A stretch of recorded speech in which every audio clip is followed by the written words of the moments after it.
bisa ketemu mulai dalam acara Mari Kasih Segar Hati di channel YouTube YKB Bahasa Kupang.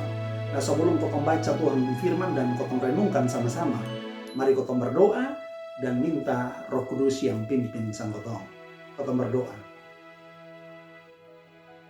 Tuhan yang baik, kotong bersyukur, kotong berterima kasih atas segala kebaikan-Mu. Kotong masih ada dan sampai dengan saat ini. Kotong bersyukur karena kotong boleh ada dalam acara Mari Kasih Segar Hati, ya Tuhan. Kotong mohon Tuhan tolong kotong di saat kotong akan baca dan renungkan Tuhan pun firman saat ini. Biarlah Roh Kudus senantiasa tolong sang kotong, supaya kotong sanggup mengerti dan pahami Tuhan pun maksud, dan kotong mampu untuk kasih hidup dalam kotong punya kehidupan setiap hari. Di dalam nama Tuhan Yesus firman yang hidup, kotong berdoa. Amin. Nah, Bapak Mama dong semua, kotong pun judul renungan ini hari yang beta ambil dari buku renungan wasiat di judul Terus Jalan. Ini didasarkan pada bacaan kitab Yosua pasal 1 ayat 1-9. Dan ayat yang akan jadi kotong pun inti dari ini renungan adalah ayat yang kedua yang dia punya bunyi begini. Beta pun hamba Musa su meninggal. Karena itu siap su sekarang langgar ini sungai Yordan, lu deng ini bangsa semua.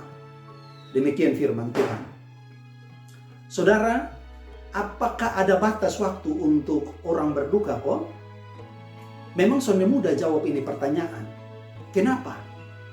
Karena bukan sonde mungkin sekalipun itu orang su meninggal terlalu lama dan kotong su bisa terima itu kenyataan, tapi dia punya kenangan, dia punya cerita pasti akan tetap buat kotong punya air mata tadudu kalau kotong ingat dia. Betul ke sonde? Itu rasa kehilangan sama kayak baru terjadi kemarin sah. Rasa kehilangan yang dalam macam kayak itu tuh yang umat Israel dong rasa waktu Musa susonnya ada lagi. Lebih-lebih lagi waktu Yosua mulai pimpin sandong. Musa pun kematian sama kayak baru sah. Sekitar baru 30 hari. Nanti kau bandingkan dengan Ulangan 34 ayat 8. Itu waktu rasa duka dan rasa sedih masih umat Israel dong rasa. Tapi Tuhan justru minta sandongku siap-siap lanjut dong perjalanan su. Nah di pertanyaan, kira-kira dong tuh sungguh-sungguh siap untuk mulai jalan leko sonde. Lalu apakah Yosua sungguh-sungguh percaya dia bisa pimpin umat Israel ke sonde? Apakah dong perjalanan ke depan itu akan baik-baik kok kalau tanpa Musa sama-sama dan dong? Saudara, ini hidup, ini satu rangkaian perubahan yang akan terjadi terus-menerus. Kotong sonde mungkin pernah benar-benar siap untuk terima dan hadapi ini perubahan. Bisa jadi kotong jalan sambil menangis. Mungkin jalan di depan sama ke kabur. Karena ini air mata dong masih belum bisa kering. Namun sama ke dulu Tuhan gas kuat sang Yosua.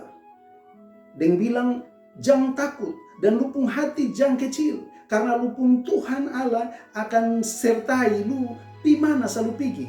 Ayat yang ke-9. Nah begitu Tuhan kasih yakin sang kotong supaya terus jalan di depan. Jangan takut. Amin. Mari kotong berdoa. Tuhan Yesus yang penuh kasih, kotong bersyukur untuk Tuhan pun firman yang suka si ingat kotong bahwa hidup ini harus terus berjalan.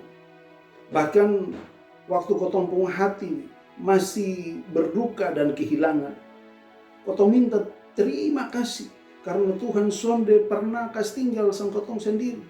Terima kasih, kasih kotong kekuatan saat kotong lemah. Tuhan selalu tuntun dan sertai kotong pulangka, bahkan saat jalan di depan ke kabur. Kotong minta ampun karena kotong sering takut dan ragu-ragu untuk jalan ke depan. Tolong kasih kuat kotong pun hati Tuhan, supaya kotong berani jalani hari esok dengan iman dan pengharapan yang hanya di Tuhan saja. Amin. Bapak Mama dong semua, demikian kotong renungan ini hari. Ingat jangan lupa like, subscribe, dan bagikan kepada semua orang dong ini. Karena dengan buat begitu, Bapak Mama Bapak Saudara dong semua su ikut ambil bagian dalam pelayanan pekabaran Injil. Tuhan Yesus memberkati kotong semua.